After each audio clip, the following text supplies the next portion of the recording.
Hello, college football fans, and welcome to episode 180 of College Football Throwdown. I'm your co-host, Alex Schmitz, and today I'm joined, as always, by my dad, Peter Schmitz. Hello, Husker fans and college football fans. Hello, everybody. We are a father-son duo here to talk about college football by college football fans for college football fans.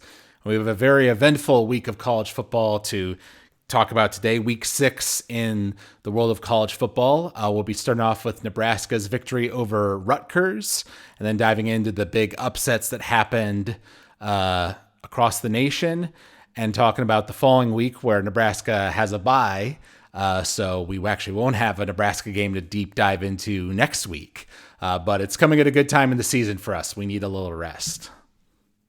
Absolutely. I think it, and this is a year where actually there's 2 byes. We have a double bye year, which is going to turn out to be really nice. Yes, definitely.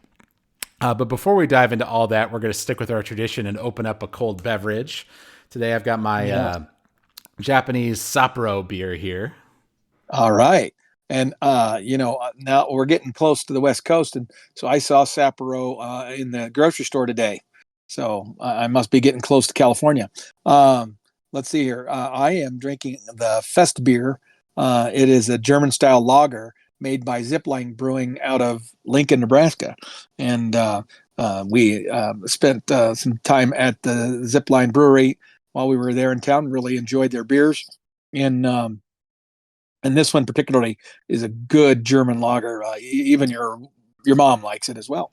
Very nice. So cheers to you. Cheers. So on the previous podcast, we gave our prediction for the Nebraska-Rutgers game.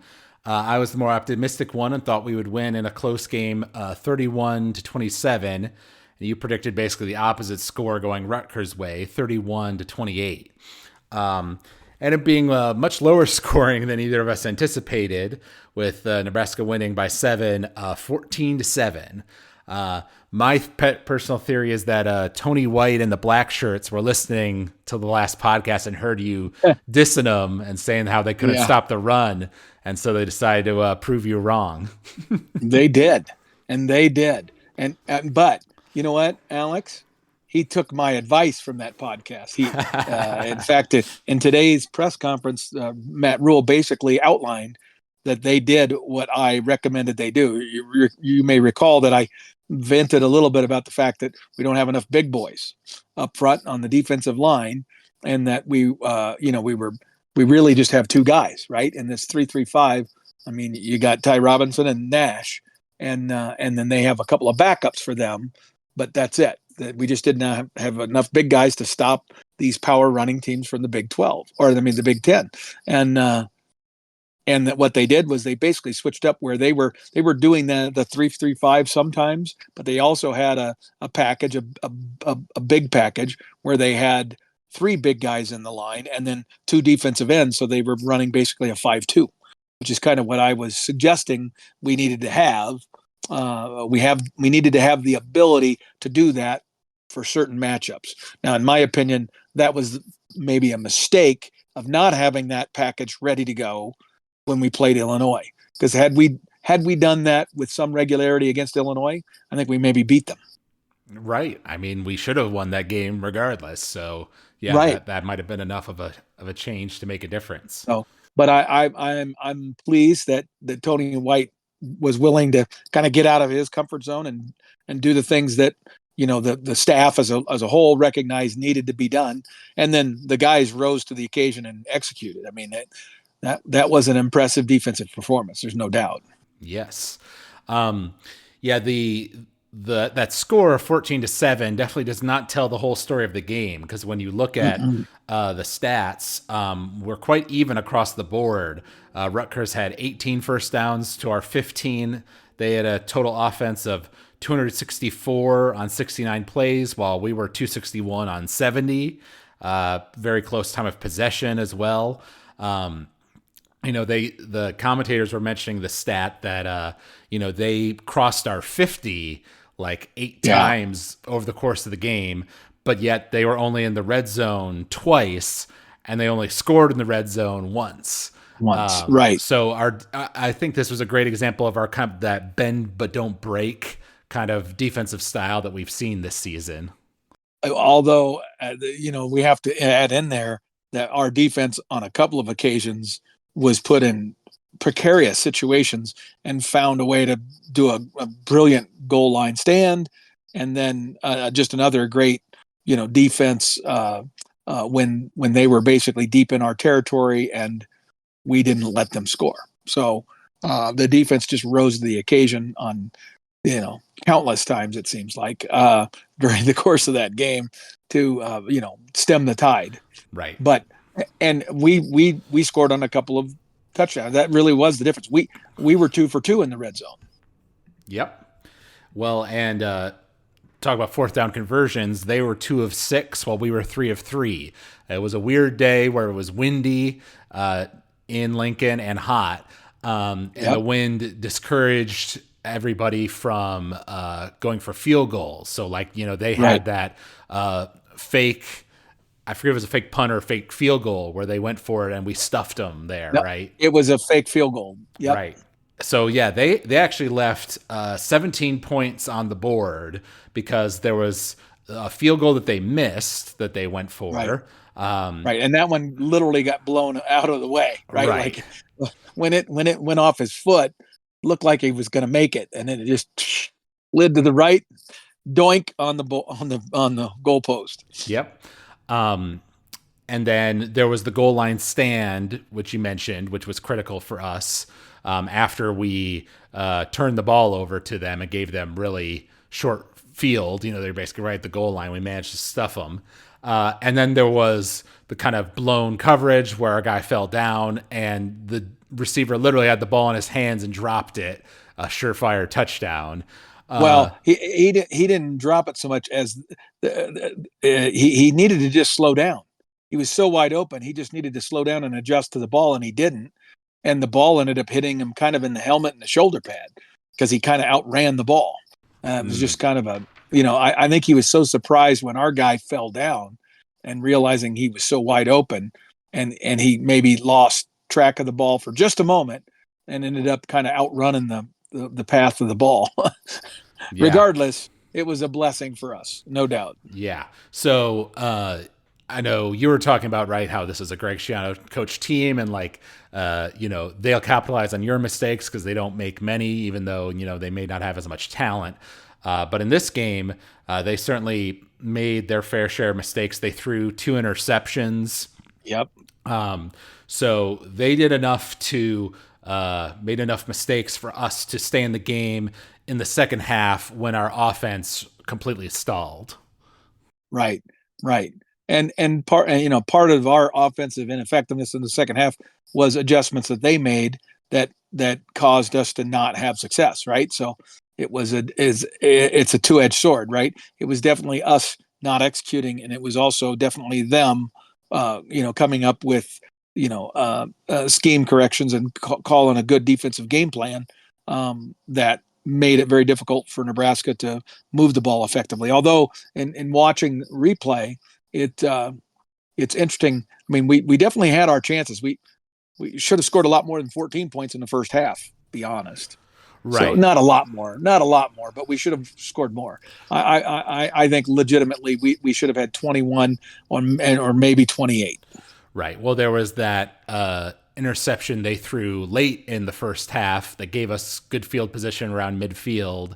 Right. And we weren't able to score off of that. At the time, for how, kind of back and forth the game had been up to that point, I thought 14-0, against a Rutgers team, that you even predicted would beat us. I thought that was pretty good, even though I would have liked to be up more. Obviously, we've had our own field goal problems regardless of the wind, so it was understandable why we weren't trying to go for that.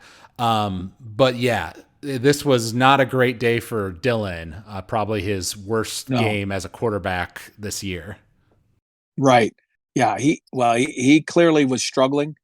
Whether it was because of some of the defensive things that he was seeing, that made him uncomfortable, or whether he was just physically just having an off day. Maybe he wasn't feeling well. He just wasn't feeling it. Whatever the reality is, he did not have a good game. But you know what? That's where this year's team is different than some previous Nebraska teams where, our defense was able to rise to the occasion and basically cover him.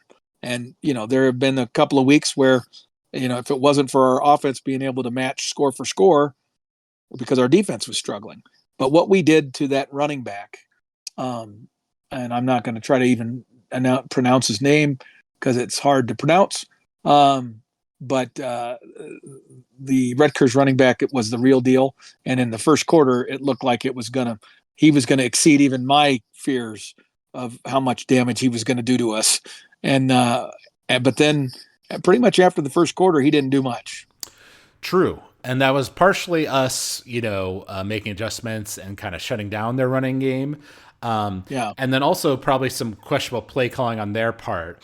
They end up having 32 rushes for 78 yards, while we had 42 for 97.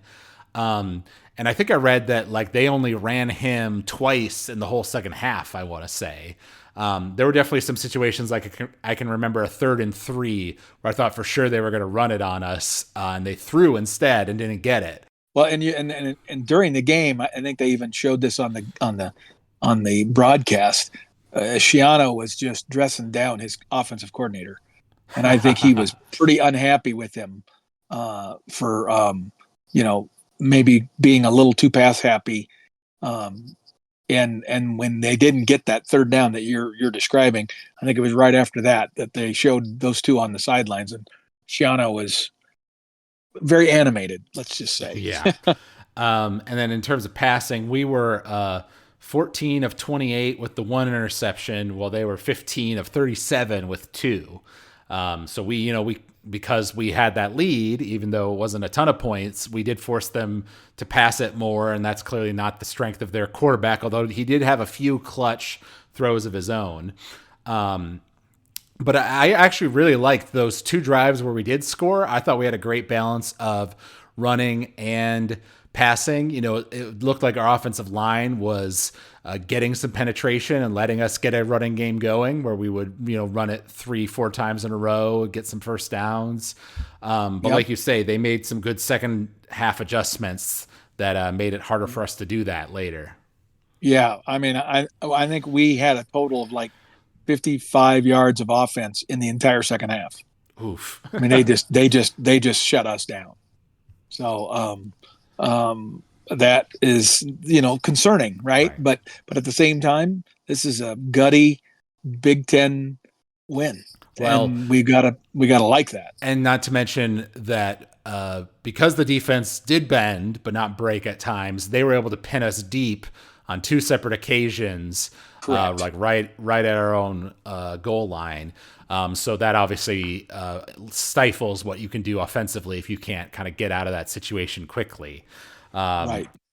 Well, and another comment that Rule made today that I thought was kind of funny, I chuckled at it. He says, it's pretty much impossible to win a football game in which you have 2 punts blocked, but we did. Right. I was going to get to that. Obviously, we knew special teams was a concern, after the past couple of weeks. And we didn't even see the field goal unit out because of all the struggles we had in the Purdue game.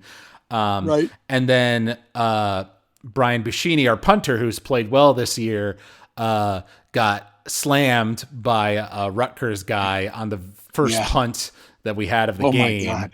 Yeah. That was brutal. Yeah, and he was holding his back, and you could tell he was hurting.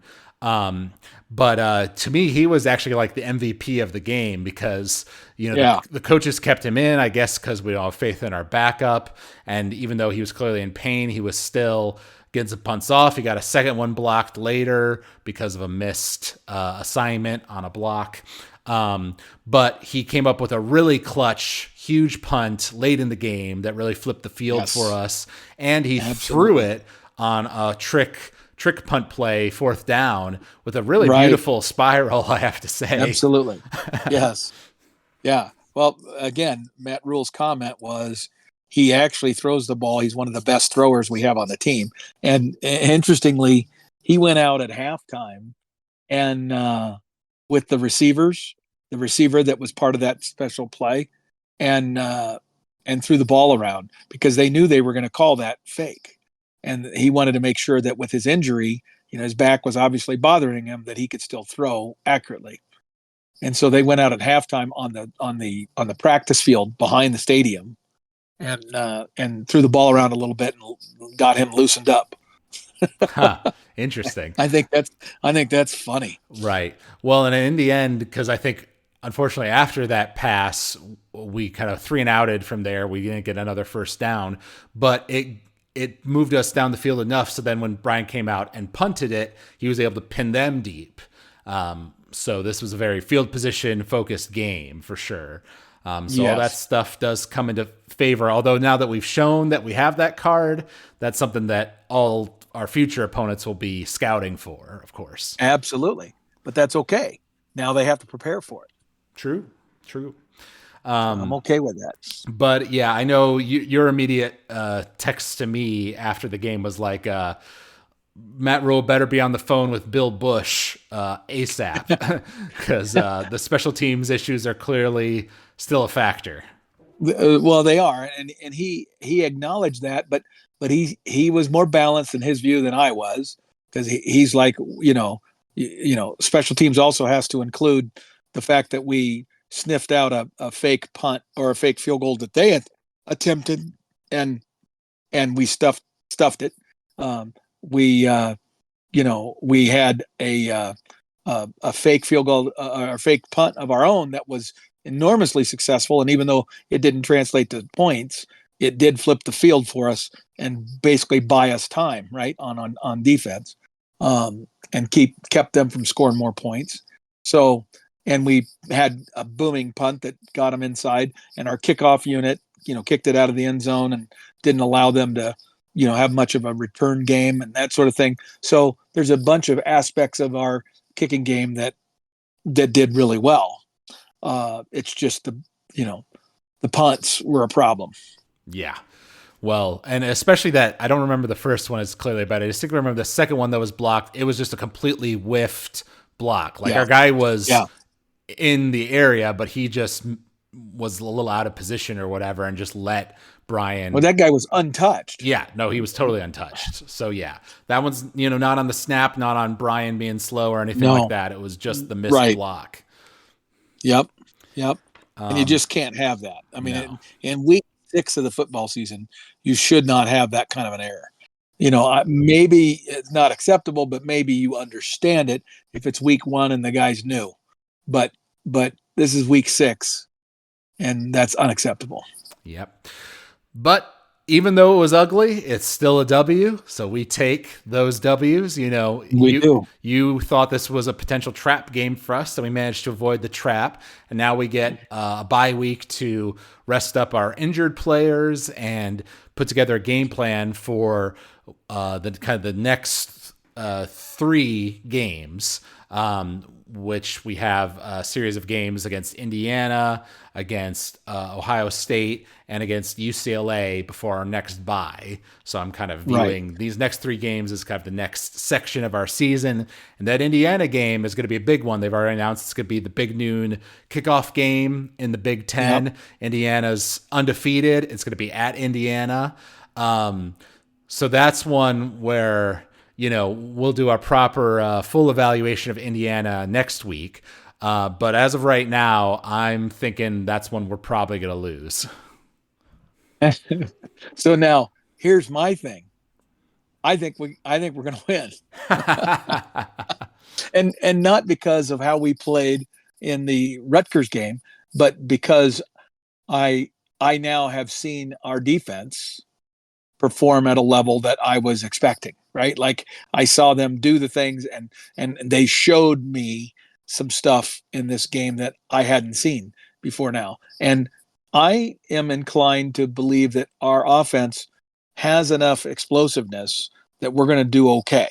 And Indiana has looked great. Don't get me wrong. And they could kick our butt. There's no doubt. But I also look at their schedule and I recognize that they haven't necessarily had some massive, tough opponents. And so we've had some knockdown, drag out football games. They really haven't. I mean, their schedule has played out really nicely. The big win they have is against UCLA. They beat UCLA at UCLA, and UCLA's got some talent, but particularly when they played them, UCLA was not playing very well at all. I mean, they did not play well in that game. So really, the toughest test that Indiana has had is the Northwestern game that they just played. And that game was 27-24 in like the fourth quarter. And then they scored a couple of late touchdowns that made the final score look more impressive than maybe the game played out. Right. That is true. It was 27-24 with 10 minutes left to go. I watched the highlights of that game. And the fact that Northwestern, who is one of the bottom teams in the Big Ten, was able to score 24 points on them shows that if we can get our act together, on offense, if Dylan can have a better game than he did against Rutgers, we can definitely score some points on them. Right. Our defense is pretty salty. Now, their quarterback is quite good. I mean, this guy is a stud. Now, I understand that he doesn't have, a lot of Division One, accolades or anything. But man, he throws a great ball. He's very heady. He's one of these transfer quarterbacks that's done really well, and he's got some good wide receivers to throw it to and stuff. But like their wide receivers aren't, don't intimidate me in terms of their size or anything like that. They just catch the ball really well and they're very confident. But I think they haven't faced a defense like ours. True. All right. Well, like I said, Indiana ended up beating Northwestern 41-24. They kind of pulled away at the end of the fourth quarter. And maybe I'll feel differently, in a week. I will say, even though we have a bye going to that Indiana game, so do they. So in terms of resting and being able to game plan and stuff like that, they have just as much time as we do. It's going to be a home game for them. Like I said, the big noon kickoff is there. So that place is going to be rocking. They are going to be hungry for Husker blood for sure. Yeah, there's no doubt. We'll have to play way better than we did this past game to win. There's no doubt about that. But I think it's a winnable game for us. And we should be the underdog, which I'm hoping is true. We are Good. By 3.5 points according to Vegas. Excellent. Well, I think that bodes well for us. Well, and just thinking, like I said, because now we're at the halfway point of the season. We're 5-1, pretty good. That Illinois loss in overtime is very disappointing for sure. And some of our uglier wins here lately, not the best, but we'll take it. But yeah, this Indiana game is really big. Then we have to go play against Ohio State, who is definitely going to kick our butts. And then following that, we have the UCLA game, which, like you say, they've struggled this year. That's definitely a winnable game for us.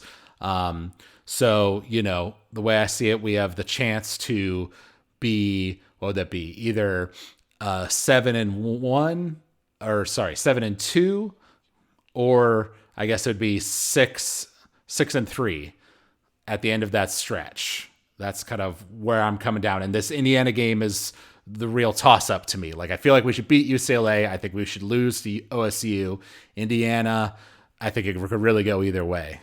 Right. And I don't disagree with that at all. But it's just exciting to be 5-1 and to have a team that looks like it has enough of a completeness to it that we can be competitive with a lot of teams. Because that Rutgers running back, he's going to be playing on Sunday, right? Yeah. And their defense pretty salty, and they tackled really well. I just saw snippets from Greg Schiano's press conference, and he said that they had 3 missed tackles. Wow. After reviewing the Nebraska film. So he was praising his defense and just really happy with how much progress they made since the previous week against Washington. They were very unhappy that their defense had missed a bunch of tackles, and so they emphasized that going into the Nebraska game, tackling, and they improved considerably. And so it'll be Right. interesting. Rutgers plays Michigan, I think, this week. I think. Or So, no. I'm sorry, not Michigan. It's Wisconsin. okay. Rutgers plays Wisconsin this week, so that'll be a game that I'm going to watch. What I did see from Matt Rule's press conference, he mentioned the same thing, that we were practicing tackling in our Yeah. practice this past week, and he was impressed with our performance there as well. Yes, he did say that. Yeah. So All right. So now we're going to dive into some national topics. There was has been some interesting stuff in the world of the conferences out in the Mountain West. They now have a guarantee of their grant of rights for their media deal up until 2032. So trying to kind of hold on to more of their teams to not get them poached by the Pac-12, I suppose. yes. Well, I just we kind of ran through it off line here about some of these changes, and I just don't know how this is all gonna lay at the end, and whether that's going to end up leading to something good for the Pac-12. I know what they're trying to accomplish. I know what the Mountain West is trying to accomplish. I just think they would have been far wiser to try to find a way to merge and enter into some kind of an agreement, and then they might have had I think a better leverage negotiating position for a television contract. Yeah, that's true. Well, and speaking of the Pac-12, a couple weeks ago, I don't know if we mentioned it, but they added Utah State to their roster of teams. And now just this past week, they've added Gonzaga. Now, Gonzaga actually doesn't have a football program, so it doesn't count towards their total for the NCAA. So even though they have a total of 8 teams in the conference, they're still at 7 in terms of NCAA consideration. Well, you mean not NCAA, but you mean to be defined as a power conference or something? Right. Because Okay, so that actually isn't the NCAA doing that, but that's probably written in the contractually into some TV contract stuff, and how they qualify for the college football okay. playoff and things of that nature. Well, So, because I don't know that it's being driven by the NCAA. Well, actually, I mean, that is also true. I found this article, though, it was talking about the Gonzaga thing. So it says it doesn't count towards the NCAA 8-school minimum for conference status. So you need 8 schools to be considered a legitimate A conference. conference. Oh, okay. I guess I didn't even know that. That's news to me. Yeah, there we go. That explains it. Yeah. So it just seems like they've chosen the hard path rather than the easy path to get in there, in my opinion. Well, I mean, is it that the Pac-12's chosen that, or that the Mountain West, was not willing to, be absorbed into the Pac-12 and take on that name, even though it has way more brand recognition? I Right. put it more That's on correct. them. Yeah. Well, that's what I mean. It just seems like, but maybe you just needed a little more time to convince them. I don't know. But it just seems like the Mountain West and Pac-12 should have been able to come to some kind of an agreement. It probably had to do with the fact that the Pac-12 was not ready to give the Mountain West the amount of money that the Mountain West wanted. Right? Like that was they were looking for a payday for their Mountain West teams or something, and maybe they didn't get it. But if they never had those conversations, in my opinion, that's a mistake on the part of both of the commissioners of those two conferences. Yeah. Now, in terms of the games this past week, as we mentioned, there were actually a lot of good games, as it turned out, even though it was looking like a quieter week. And when we highlighted last week was Michigan versus Washington, I went ahead and said that Washington would win 28-24, while you predicted that Michigan would win 28-21. And it ended up being around that score, but it went Washington's way, 27-17. I watched the highlights of that one, and actually it was a tie game for a good bit, 17 all. I want to say that Washington went up like 14-0 pretty quick, but then Michigan came back, and even going to the fourth quarter, they had some good momentum. Washington had a turnover, and it seemed like, Michigan's going to take this momentum and go up in the score. But then Michigan gave the ball right back to Washington. Yep. And then through another pick, I want to say later in that fourth quarter. So kind of at the end there, Michigan made some big mistakes. And even though Washington missed 2 field goals, they made 2 and they missed 2. So ended up being a W for Washington and their home stadium. Yeah, and that stadium was rocking. So Michigan was in a battle for sure. But I really did think that Michigan would pull it out. But boy, early when things did not go well early for Michigan, it looked like my predictions way off. But then they kind of righted their ship. They switched quarterbacks. They made a decision to Oh, go to a different quarterback, and then immediately scored a couple of touchdowns and looked like an entirely different team. But then he settled in and ended up making some mistakes later that showed he was human. And but bottom line is that's a huge win for Washington, and interesting challenge now for Michigan. I mean, as they look at the rest of their schedule, they've still got some challenging games ahead of them. true. And Washington their revenge for the national championship loss. So I'm sure Yeah, well, that. I don't. Yeah, I mean, I'm sure Washington's happy, but that's not that's not a revenge game for them. Fair enough. Um, and then this one was quite interesting. Missouri, who was ranked in the top 10, and we talked about them on a previous podcast, how they have kind of come out of mediocrity to finally have some good seasons here as of late. But they kind of got shown up by Texas A&M. It was just a total slaughter, 41 to Mhm. 10. Yeah, well, and I didn't know where all the Missouri love was coming from, so I guess that doesn't completely surprise me. Yeah. Um, and then this one was quite interesting in the Big Ten. USC going up against Minnesota at home for Minnesota, and they ended up winning that one narrowly, 24 to 17, and it was won on a 4th and inches where Minnesota obviously went for it, and it was actually called as a stoppage by the refs in the moment, and then they went to the review and overturned it and gave Minnesota the touchdown with 1 minute left to go in the game. So it was very down to the wire, but Yeah, Minnesota getting a very big win for them. yeah, absolutely. Well, and with 10 minutes left in the game in the fourth quarter, USC was winning 17-10. Um, so it was one of those things where a lot of late game heroics made Yes, that I happen. want That's to. that's a big win for Minnesota. I want to say Minnesota scored, and then their defense came out and 3 out at USC and got the ball back to their offense And very and quickly. and USC's tackling was atrocious in this game, atrocious. And that's the thing. See, they're experiencing, and what's it's going to be quite fascinating because the especially because USC's had to play some very physical Big Ten defenses in kind of consecutive weeks, right?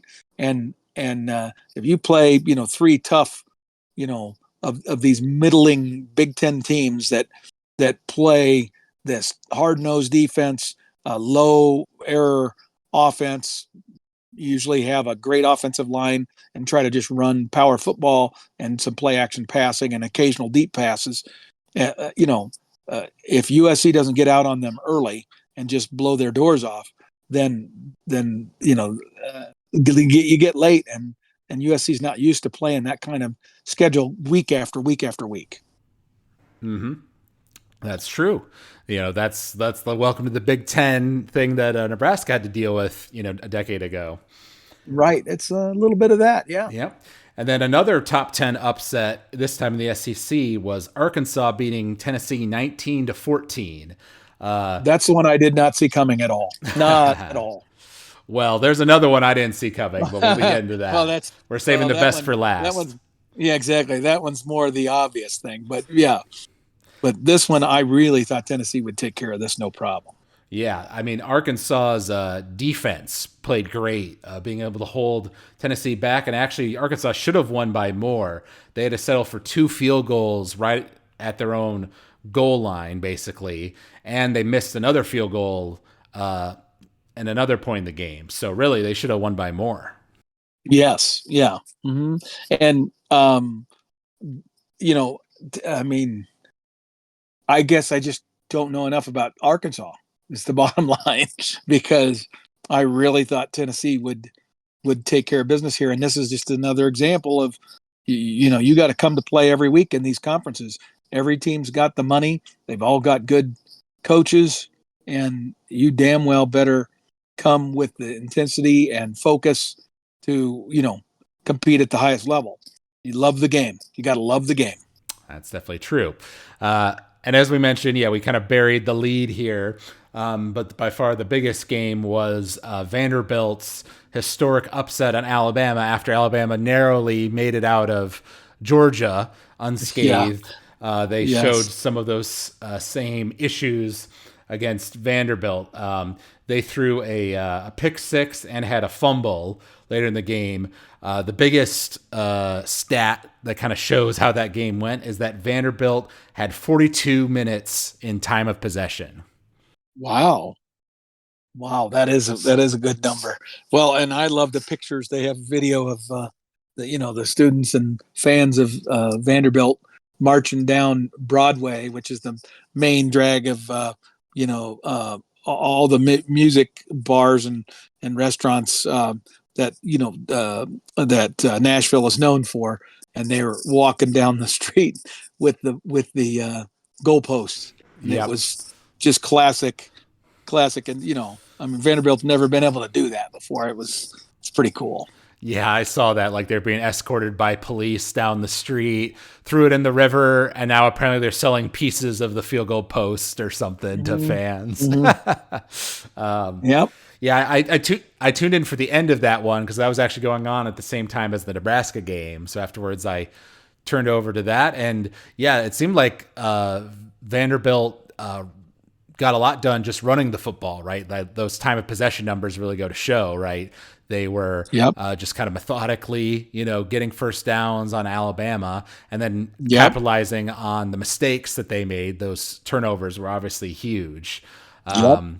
Historic loss for Alabama. For Vanderbilt, who has historically been one of the worst SEC teams, but this year, they played against Missouri, I want to say just 2 weeks ago, and nearly beat them. Couldn't quite get it done, and then they had a bye week going in this Alabama game. Well, again, if you don't have the athletes and are unable to recruit with the premier teams in your league, and so the example of this is how many teams really strive to go, for the gusto in the Big Ten. Right now, that list would probably be 6 or maybe 7 teams. It's the Ohio States, the Michigans, the Penn States, USCs, those kinds of schools. But then there's a whole nother tier of teams: Iowa, Minnesota, Wisconsin, Nebraska, in Illinois, Rutgers. These are all teams that are not able to compete on a recruiting basis. They don't have that talent, right? So what do you do to when you have to compete in that kind of league? You damn well better have a salty defense, and you better have a low error offense, and then you can have success. I was the poster child for that, and that's what Vanderbilt is trying to do within the SEC, which is a similar situation. Yeah. Well, and this actually brings up one topic I've been thinking about a bit recently, and I think it was exasperated by all these upsets we've seen both this week and in earlier parts of this season, right? I want to say in terms of number of AP top 25 teams losing, this has been a higher number than usual for this half of the season so far. But my thought is, with this new NIL system and the transfer portal on that stuff, there's kind of 2 ways it can go. Either the rich get richer, as it were, and because they're able to pay players and all that kind of stuff, football just gets even more centralized on those perennial powers, and everybody else just kind of, is fighting for the scraps, right? Or kind of fades away, as it were. Or B, that the transfer portal actually opens up opportunities for these kind of more let's call mid-tier schools, because players that go to a Oregon or an Alabama and they don't end up being the starter and have to be the second or third team guy instead of kind of being stuck there like they might have been in the past. Now they can transfer to a mid-tier school and get to be the starter. A great example would be Dante Dowdell, who's been a great running back for us at Nebraska this year. I want to say he was at Oregon, right, and didn't play much. Correct. And now he's come here and is really lighting things up. We talked about Indiana's transfer quarterback. So I kind of think that right now, at least, we're seeing more of the second of those two options where because of the transfer portal being freely available and everything, some talent is kind of being distributed more broadly. And so you have these chances for these upsets to happen. No, I think that's an accurate statement, but with the caveat that there are certain teams that find themselves in certain situations where the right selective use of the portal can be the thing that makes them into a juggernaut. And Ohio State would fall into that category this past season. Michigan and Alabama and some schools like that who had, picked off some of the top players in the portal that were the perfect fit for a gap they had in their depth and that sort of stuff that put them in a position to be so deep and at every position in previous seasons. And so I would put Ohio State this year as one of those schools that has done that with their quarterback room and some other areas where they might have viewed themselves as having a gap. They were able to fill it, and so that's an example where the best teams benefit from the portal. But what you described is equally happening, and maybe even more frequent, just because of the number of players. Right. Yeah. So that's something we'll keep an eye on. As this new world of college football develops, especially with the 12-team playoff, right? That doesn't hurt either, that now you can be in the playoff, even if you're not the tippity top best teams. And that's the thing with Alabama. I mean, even though they just lost to Vanderbilt, the reality is they're still going to be in that 12-team playoff. As long as they don't let this loss, defeat them again in some other way, it's really not as big a deal as it would have been in this pre-playoff era, because in the pre-playoff era, that loss would keep Alabama from playing for the national title, most likely. You mean pre-12-team playoff and the 4-team playoff? Well, or even in the BCS era. Well, sure. In the back when it was just the bowl games. I mean, you if an Alabama loses to a Vanderbilt back in that era, that would have otherwise been maybe a number one team, they're not getting back, right? Because there's going to be some other teams they're going to go undefeated with their schedules, and then you're not going to be contending for a national title. But now Alabama absolutely is still in it. No, that's definitely true. They're still in control of their destiny, as we say. So is Georgia. I mean, this just opened the door for Georgia. Yeah, true. I mean, they lost to Alabama so narrowly as well. Exactly.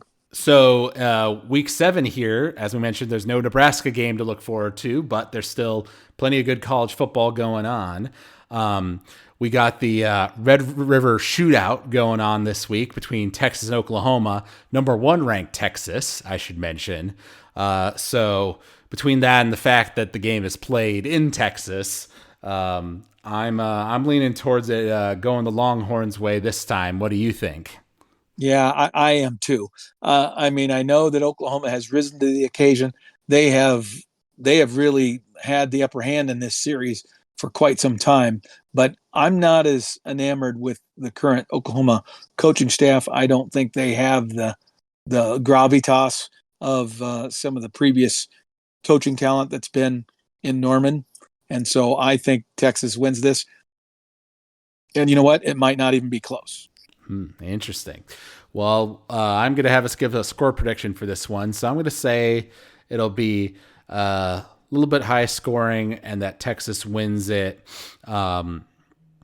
let's say 38-21 over Oklahoma. Okay. I'm going to say it's going to be 45-17 Texas. Oof. Yeah, that'd be rough. All right. And then another huge matchup. In this case, it's number 2 versus number 3 in the Big Ten, Ohio State versus Oregon. Now, it is a home game for Oregon, but you may recall that Oregon has had some close calls this year, like against Idaho and Boise State, I want to say. So they've kind of struggled in certain games and then blown out other ones, whereas Ohio State is pretty much blown out everybody they've played, but they haven't come anywhere close to a team as good as Oregon. Right. In this case, I think I'm going to go with Ohio State as the victor. Yeah. Before the season started, I predicted that Oregon would win this matchup, but that those would be the two teams that would end up playing for the Big Ten championship at the end of the season. And in the rematch in the conference championship, that Ohio State would win it.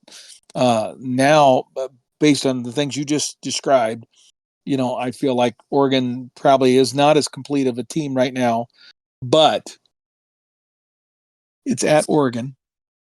And you are absolutely correct. Ohio State has really not played anybody that, of any substance.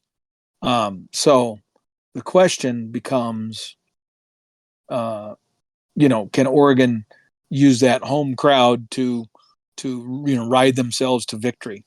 Because what's Oregon or what's Ohio State's reaction going to be when they get behind? Right? Right. I don't know, but Ohio State's talent is just so incredible that I still have to go with Ohio State. But I think it is going to be a hard fought, tough game. But I think it's going to be pretty high scoring too. I think it's going to end up being like, oh gosh, man, I'm going to say Ohio State 38 and Oregon 31. Okay. I'm going to go a little bit differently. I'm going to say that Ohio State wins by a bigger margin. So let's go with 42 Ohio State to 24 Oregon. I can see that happening. I get what you're laying down there. And again, it'll be interesting to see how Oregon responds being at home, this being a very big game, and what happens when Ohio State gets punched in the mouth for the first time. We won't be given scores for these games, but there are some other good ones. In the SEC, LSU is going up against Ole Miss. That's at home for LSU. They're ranked 13th, while Ole Miss is ranked 9th. So that should be a pretty good game. Yeah. Also in the SEC, you've got Tennessee versus Florida. That is a home game for Tennessee, but obviously they're coming off of a embarrassing loss to Arkansas, so who knows what can happen there. Well, I think Tennessee's going to win that one comfortably. I think Tennessee's going to be so pissed about their loss, and it's at home. And I think Florida's a team that's not quite all there.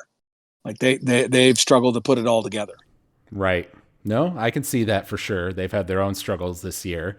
And then in the Big Ten, USC, once again coming off of their loss to Minnesota, is having to play Penn State. It is a home game for USC, but Penn State is ranked 4th in the country. We've got 3 Big Ten teams in the top 4 for the first time in a long time. Wow. Yeah, between OSU, Oregon, and Penn State. Yeah, that's wild. Of course, that'll only last 1 week by guarantee because they play each other. Right. I got to go with Penn State. I definitely see that. I haven't really looked at their schedule. Have they played anybody of significance this year? Well, their schedule's been okay, but I mean, they've played Illinois, who obviously we think is a pretty decent football team. That was a struggle for them, and that was at home. So now you're convincing me maybe I'm wrong, but I mean, I've just watched highlights from that USC Minnesota game, and I don't think very highly of Minnesota, and Minnesota beat USC. So, and Michigan, who just lost to Washington, beat USC. So I just don't know how good USC is. Mm-hmm. And I have a feeling. I just feel like Penn State still has a lot to play for, and I wonder if there's some doubt sneaking into the USC locker room at this point. True. After losing both Michigan and now Minnesota. Yeah. I will say Penn State did play against Bowling Green earlier in the year and barely won 34-27. They just came off beating UCLA 27-11. So they haven't put up crazy numbers, but they've won, all their games. They're undefeated. So I don't know. I feel like I might say USC wins in a nail biter in that one.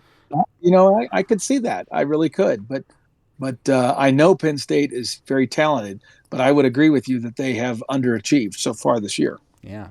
And then last one I want to mention in the Big 12, Colorado is playing against number 18th ranked Kansas State.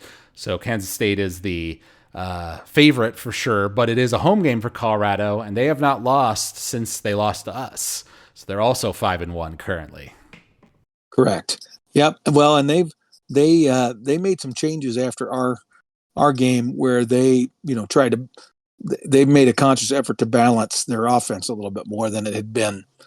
It was basically designed to be a highlight tape for the quarterback there and the DB / wide receiver, and Right. they started to introduce a running game and try to be a little bit more of a unpredictable offense, and it's paid great dividends for them. Who is it that they're playing? They're playing at K-State. K-State's sound football team. Boy, I'm going to go with Kansas State. Right, but it is at Colorado. I know. I don't really think Colorado's home field is all that much of an advantage unless they're playing us. Because then they're seriously, because their fans come out and are much more rabid when it's against Nebraska than any other time. Otherwise, they're fair weather fans in a huge way, and so they'll be fired up. I mean, they're 5-1, so don't get me wrong. The stadium should be full and a pretty raucous place, but Kansas State, I like their coach a lot, and I just think they're sound. That's right. So it wasn't he was the coach you were thinking about coming to Nebraska, right? I would have been happy if he had come to Nebraska. Yep. Yeah. Yep. Yeah. I mean, I do agree with you. I think Kansas State will probably win that one out. And I want Kansas State to win too. Right. Right. We talked about that before. It's good for our strength of schedule if Colorado does well. It does. But does that really matter for us? No. We're not going to be doing anything that involves like the playoff or anything like that this year. I don't think we're good enough for that. No, not after that Rutgers game. I don't think we can say that. Right. So that wraps up this week of college football. An exciting week. It's always great when Alabama loses in upset fashion. It's already got like 25,000 upvotes. The game thread on college football Reddit. SEC Shorts put out a great short with Vanderbilt on top and everything. So yeah. Oh, that's awesome. Yeah, the college football world's definitely been celebrating for. This is the sort of thing you love for college football, right? Like these sort of Cinderella stories can happen.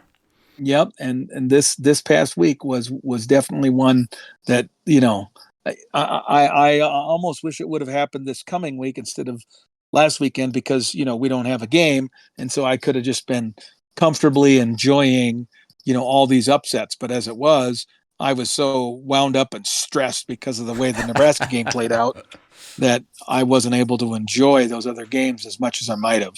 That's true. Well, hey, there will probably be some upsets this weekend too. So let's go ahead and enjoy that. We're going to enjoy that. And then we'll be back in the saddle early next week to talk about this huge game now between us and Indiana, because it really, the Rutgers was in my opinion, an even more important game for us to win. But this Indiana game now is just an enormous opportunity, and I hope we remain the underdog. That's what I want. I want us to continue to be that 3.5 point, 4 point underdog would be the perfect scenario for me. Yeah, you never like it when we're favored. Well, I don't. No. I had no problem when I knew we were good. Now we're too fragile. I'm talking We're too about fragile. modern Yeah, times. recent. I get it. All right. Well, if you all there enjoyed listening to this podcast, you can email us at huskerpete13@gmail.com. You can also find us online if you search for College Football Throwdown. We're on Apple Podcasts and Spotify. You can leave us a rating or a review there or leave a comment, and we will respond to it. We always love hearing fan feedback. So thank you out there for listening, and thank you, Dad, for joining me for this episode. Until next time, go Big Red. Go Big Red.